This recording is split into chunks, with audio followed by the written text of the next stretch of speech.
সম্মানিত মৎস্য চাষী ভাই ও বন্ধুরা, আসসালামু আলাইকুম। রিয়াদ ফিশ বিডির পক্ষ থেকে আপনাদের সকলকে জানাই আন্তরিকভাবে শুভেচ্ছা ও অভিনন্দন। তো গাইস, বরাবরের মতো আবারও আজকে চলে আসলাম একটি নতুন ভিডিও নিয়ে। আমার এই ভিডিওটি যদি আপনাদের ভালো লাগে তাহলে অবশ্যই আমার চ্যানেলটি সাবস্ক্রাইব করার জন্য অনুরোধ রইল। আজকের এই ভিডিওতে কিছু গুরুত্বপূর্ণ কথা বলবো যা আপনাদের খুব কাজে লাগবে। তো গাইস, স্ক্রিনে দেওয়া দেখতেই পারছেন যে মাছটি, এটি হচ্ছে একটি অরিজিনাল চকলেট কালার হাইব্রিড মাগুর মাছ। এটি আফ্রিকান জাতির হাইব্রিড মাগুর মাছের পোনা।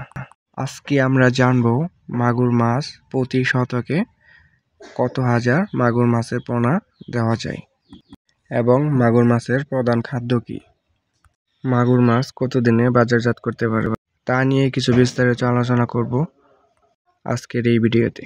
তো গাইস, এটি হচ্ছে একটি মাঝারি সাইজের হাইব্রিড মাগুর মাছের পোনা। এটি হচ্ছে একটি অরিজিনাল চকলেট কালার হাইব্রিড মাগুর মাছের পোনা। এই মাগুর মাছের পোনাটি যারা সংগ্রহ করতে চান অবশ্যই আমাদের স্ক্রিনে দেওয়া নম্বরে যোগাযোগ করতে পারেন এবং আমরা সারা বাংলাদেশে এটি হোম ডেলিভারি দিয়ে থাকি। এই মাগুর মাছের পোনাটি দেখতে খুবই চমৎকার এবং খুবই ভালো জাতের পোনা। এটি কিন্তু একসাটা হাইব্রিড মাগুর মাছের পোনা।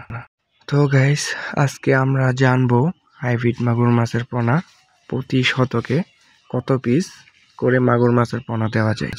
লক্ষ্য করে দেখবেন, এই হাইব্রিড মাগুর মাছের পোনাগুলা প্রতি শতকে 500 মাগুর মাছের পিস কিন্তু দিতে পারবেন এবং আপনারা চাইলে তার কম এবং তার বেশিও কিন্তু দিতে পারবেন। এই মাগুর মাছের প্রধান খাদ্য হচ্ছে মরা মুরগি, মুরগির লিটার, মুরগির নাড়ি ভুড়ি, পান্তা ভাত ইত্যাদি, এবং আপনি মশা জাতীয় যত খাবার আছে তা কিন্তু আপনি এই মাগুর মাছটিকে খাওয়াতে পারবেন।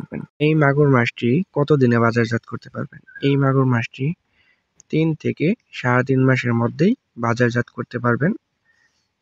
3 থেকে 3.5 মাসের মধ্যেই এটি ওজন আসবে 1 কেজি প্লাস এবং 1 কেজি থেকে 1.5 কেজি ওজন কিন্তু গাইস আসবে।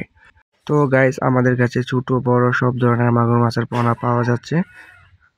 যাদের লাগবে তারা সরাসরি আমাদের সাথে যোগাযোগ করতে